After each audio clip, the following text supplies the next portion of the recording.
We are affiliated with the independent zone of Rojava in northern Syria.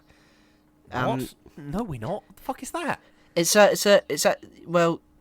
a libertarian socialist sort of commune. I see. They're not as bad as they sound. They do sound very bad. How you're not selling me? How are they bad? You should look. Obviously, in terms of political experiments, they're actually quite good. I'm sorry. Hang on. Sorry. Your way of introducing me to this group of people is you sort of.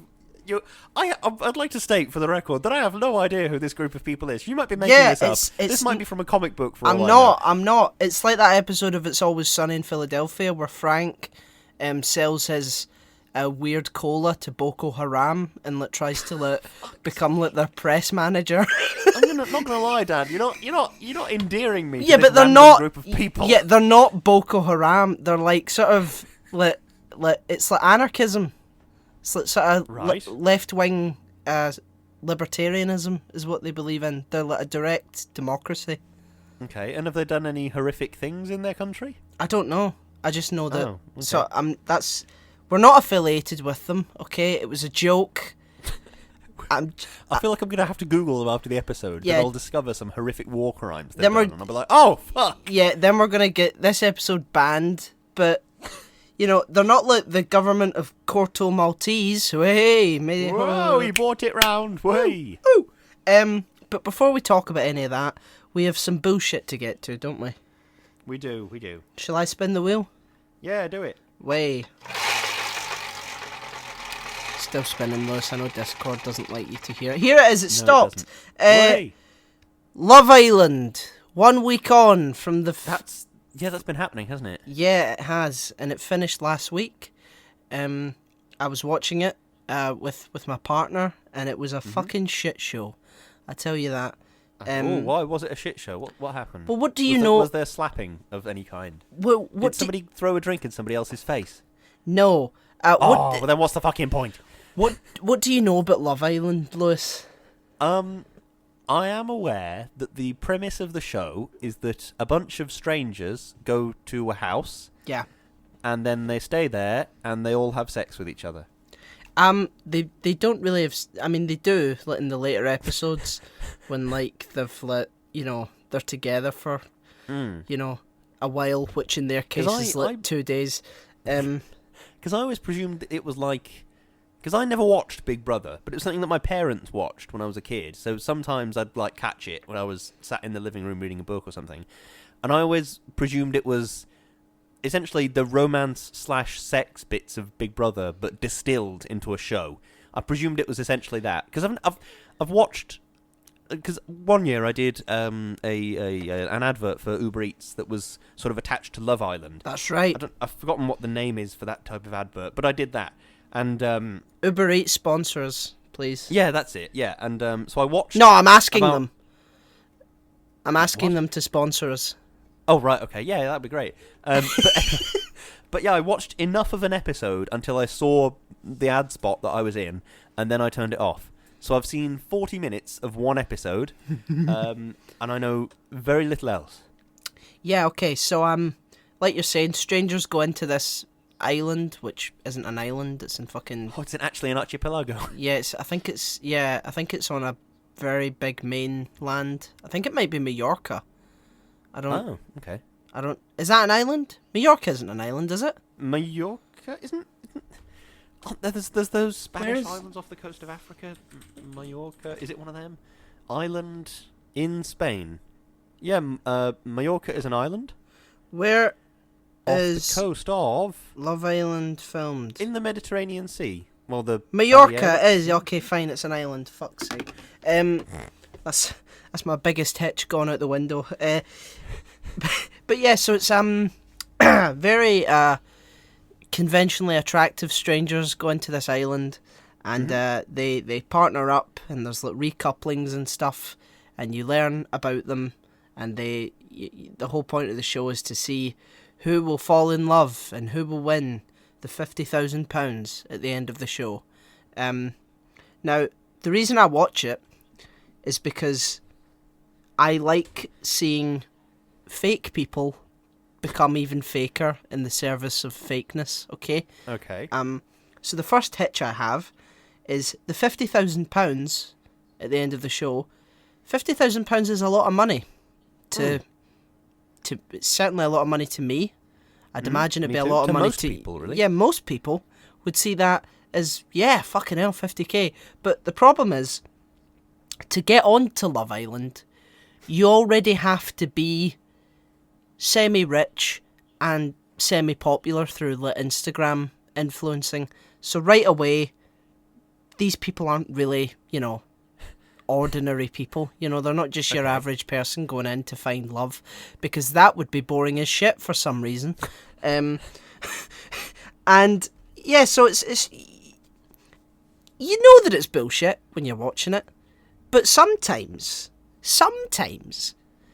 the people that go in are that fake and that false that the audience will then say, "Wow, how fake are they?"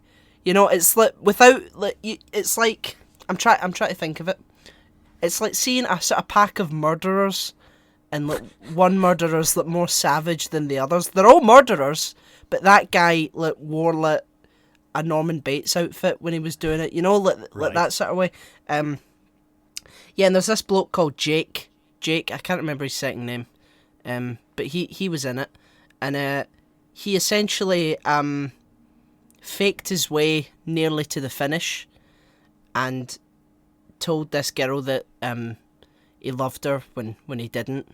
And it was very dramatic, and all it did for me was make me realise, wow, there have been multiple times where other people have done that and got away with it, and everyone's acting as if it's this one hitch in an otherwise incredibly natural and organic way of people coming together. There was a woman called Faye who was emotionally abusive to her partner. Fucking hell. It was, while they were in the villa, or historically? Yeah. She was given the moniker of, she just flies off the handle sometimes, and was essentially screaming at her partner for I can't even remember what he did. It was that long ago. I think it was so halfway through Love Island, right, when they've eliminated off 3 or 4 people, they have this thing called Casa Amor. Okay. Where all the... I'm not going to lie to you, Dan. Casa Amor sounds like a brothel. It basically is.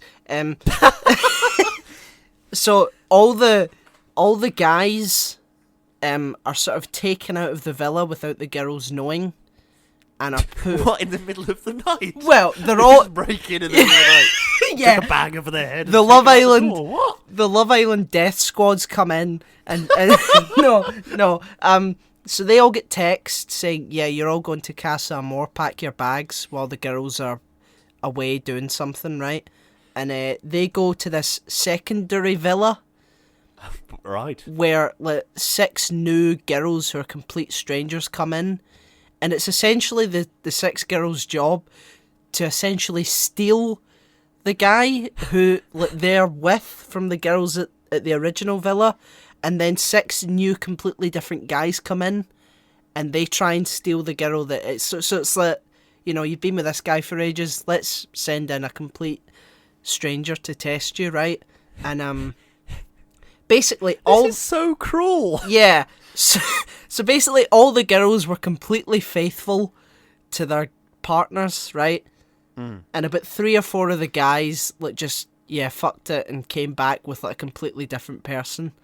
And so it wasn't a very good advert for being a straight guy in this show, because the guys that they seem to pick are just fucking arseholes, and it's very like you're saying, it's very cruel, and I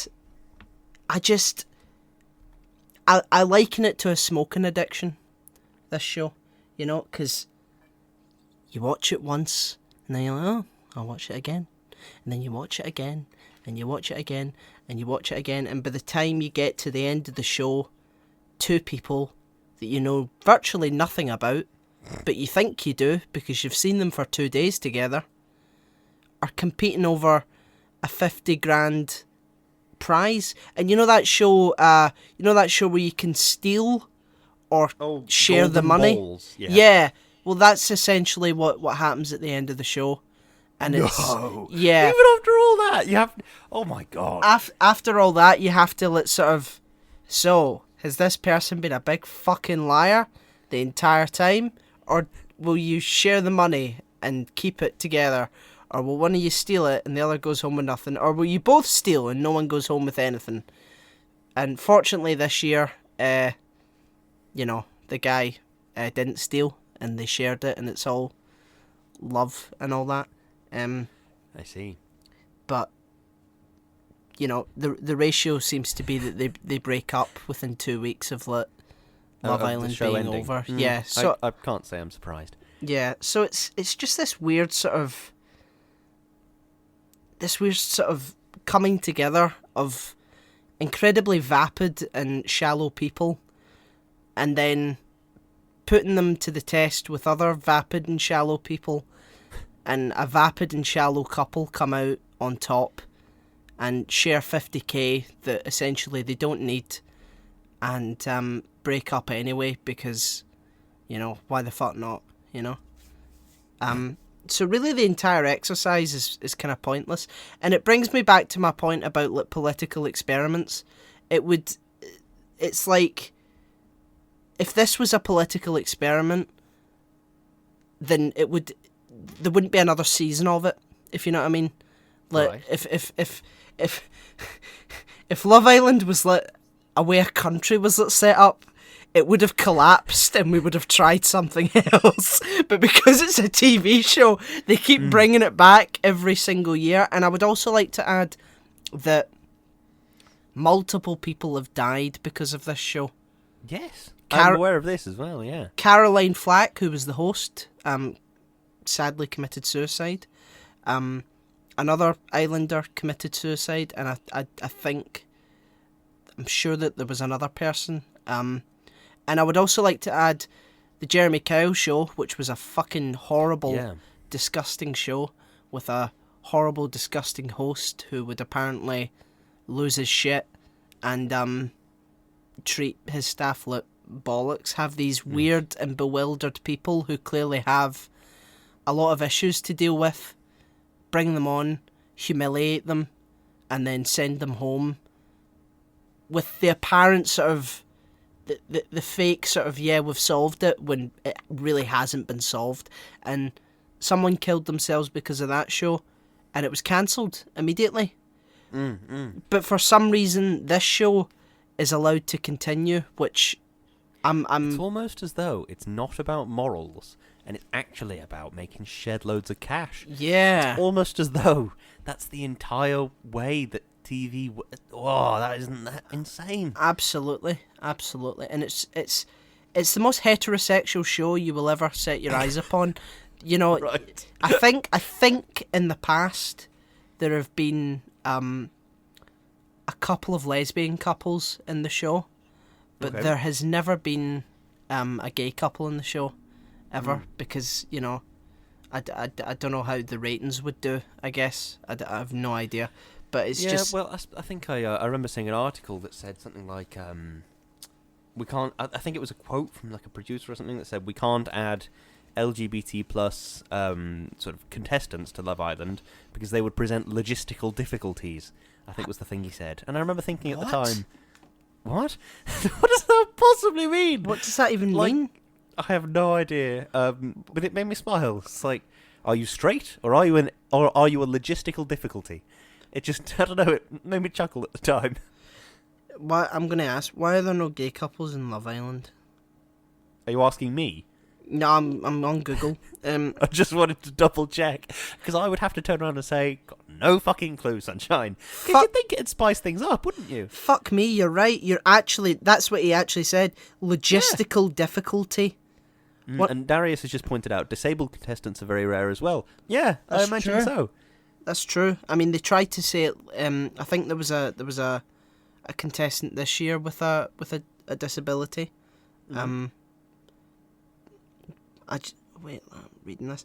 The reality show seems straight couples partner uppers returning. The lineup logistical difficult. What does that even mean? In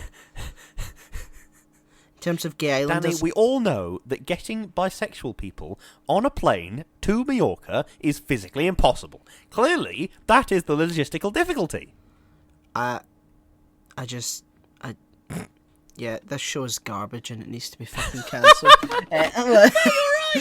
Oh God, it's I mean, certainly something, isn't it? I say that, but I'll be watching it next year. Yeah. Oh God. I think a moral good would come about if this show was sort of put off the air. You know, it seems to be very sort of. It's. I get the feeling that the people that they bring into the show are like, yeah, we are better than most people, and God forbid we had normal looking people with normal looking bodies on the show. Do you know what I mean? Rather than like this really weird, hyper idealized version of beauty, and you know, Yeah, no. because of fucking logistics, there isn't room for real people with real fucking emotional needs that are just, you know, it's like I don't get it. The other thing I always think about, I do think about this logistical difficulties bollocks, is surely it would, I remember, this is tangentially related, but I'll bring it back around, just stick with me. For a very long time, you know RuPaul's Drag Race? Yeah. For a very long time, they didn't have any contestants on the show that were either assigned female at birth and went on to become drag queens, or were trans women and went on to become drag queens, or trans men and went on to become drag queens. Yeah. They simply just didn't. And RuPaul always was like, well, it's just, you know, it is what it is, you know. It's sort of, I think, I remember actually, now that I've said that out loud, I think he might have made some fairly horrible comments, which I can't remember well enough to quote, but yeah. It was always a thing that was sort of a black mark on the sort of reputation of the show, which was so brilliantly diverse in a lot of ways. It's like, well, can't you do a bit better? Can't you just go that extra couple of yards? And they just never did. No. But I've forgotten where I was going with this. No, I mean, it's see when people say, yeah, we don't really have sort of trans men on the show, it just says to me, well, I remember now. You mustn't think that trans men are men. Then, you know, that's the sort of weird feeling I get. It's like, well, why are you othering men? It's like, precisely. It's just men that you want on the show. Why are you making it about being trans or not? You know. Right. But what I'm trying to get round to now in the end is I remember seeing this. I think it was a YouTuber. Who sort of does not commentary on Drag Race. That implies he watches it and talks along at the same time. But he was talking about Drag Race, and he spoke and he mentioned, personally, I think it'd be a good thing to have trans contestants on Drag Race, because not only is it obviously the extra representation, but it also allows you to see more interesting interpersonal sort of conflicts and developments, because you're having more interesting and more sort of, what's the word? You're having just, in terms of sheer number, there will be more variables in the people that are in the room. Yeah. So even from a TV production standpoint, that's just a good thing. Yeah. Because if you have a Love Island house and a Love Island house 2.0, Casa Amor, if you fill these houses with people of varying sexualities, varying everything, then that's just good from a TV point of view, because it will, there's no doubt, it will result in more surprising television, which is what people watch reality TV for. Is the surprise, is the suspense, is the, oh my God, would he actually say that out loud? Oh my God. Yeah. You know what I mean? That's what people watch it for. I mean, so, there does see what I'm getting at. I do, and I completely agree with you, but I do think that there's a really sort of fundamental sort of heteronormative strain amongst reality television. Yeah, whether I it's, do agree. Yeah. Whether it's Towie or Made in Chelsea or Love Island or stuff like it's like, I don't know exactly who it's tailored to, but see if it's tailored to young people, like that's the sort of big figures, then you could definitely, like, I'm just thinking like from their sort of profit greedy soulless minds now, then you could definitely market it in that sort of way, but if it's like middle-aged people that watch it, I guess there's going to be less of a sort of tolerance and that's probably why it hasn't happened, which it's is like that horrible thing that Moffat said about casting a female doctor. It's not just for your sort of left-wing liberals, it's also for your Daily Mail readers. Yeah. Oh, well, thanks, Stephen Moffat. Yeah, H-Bomber guy said, well, thank you for admitting that there's a correlation between not liking a woman as the doctor and a Daily Mail reader. Darius has just made a good point. I hate heteronormativity, such an old-fashioned thing. It is an old-fashioned thing. It really is. Because, I mean, well... Well, not really. That's the thing. It's not. I'm about to get up on my high horse. I was just about to get onto the rant that I think you were about to get to. It's not an old-fashioned thing. In ancient Rome and ancient Greece, and people didn't really give a shit about sexuality. There was like in ancient Rome. I think ancient Rome. I always conflate the two because I'm a forgetful idiot. But it's. I remember thinking there's something like there were even sort of common parlance terms for things like being a top or a bottom, and things like what's the word I'm looking for now? People just thought, oh, this is a beautiful person, regardless of their gender, their sexual orientation. This is a beautiful person that I want to be with. Yeah. Like there was this fascination with the human form and all its sort of complexity and everything. Absolutely. And so being not necessarily bisexual in a modern sense, but in a more of a I just don't really care about the gender of the person I'm having sex with. That was sort of a more sort of ancient point of view of it all, and the same went for ancient Romans, who were by and large, I think that was covered in the episode of Doctor Who you were in. They briefly mentioned something about most ancient Romans are bisexual. And Bill was seen as weird because she only likes women, and they were like, oh, okay, I mean, sure, if that's your thing. And it's sort of but then it's sort of with the rise of sort of bizarre sexual stress. That's the only sort of term I can think about it, of sort of focusing in with like a laser on sort of like puritanical lifestyles, and I blame Catholicism. Exactly. So do I. It's a very Catholic, very sort of like those people from Blackadder. Where it comes round and they do like just raw turnip for dinner. Yeah. I've completely forgotten what religion they're supposed to be. It's a puritanical sort of Catholic sort of nonsense. Yeah. Of like, no, we have to just laser focus on the things that make us happy and remove them to cleanse ourselves of the original sin and all that utter bollocks. Can I also say as well, in Rome, you were either a Roman or a barbarian, and they gave as much of a shit about race as they did about like eye colour. Like, you were either just a Roman citizen or you were like a barbarian, like outside of Rome, which is a horrible sort of distinction to make. But like, once like Rome had like sort of when you're taken a country, it wasn't, well, there's white Romans and then there's black. It's like, no, it's just you're Roman, and that's like a sort of thing. Like, it's sort of like this sort of weird sort of racist theory came along as well, like from sort of, Western philosophers, and I think that sort of also accompanied the rise of the Catholic Church. It was like, but it's like you're saying, these things like traditional family values are all sort of attributed as this ancient sort of thing that has always been and always will be. What's the word? A naturalistic fallacy. Yeah, I mean, the nuclear family, for instance, is so young. It's like a couple of 100 years old. Like, the idea that children in the Middle Ages were raised by two parents is ridiculous. What's that old adage? It takes a village to raise a child. Because it literally was. You would get up, you would go and you would help the baker, or you would go to the blacksmith. It wasn't. Yes, now you will go to school and then you will come home and you will tell mum and dad about your day. It's like that just wasn't how it was done. Most children were like street urchins and shit like that, unless you were like in a palace, that's where you would get that. And even then, you'd be raised by servants anyway. Yeah, so you're completely right. It's one of my favourite things about history is that people have always been people. People have always been sort of getting up and then just doing stuff for 12 hours and then collapsing.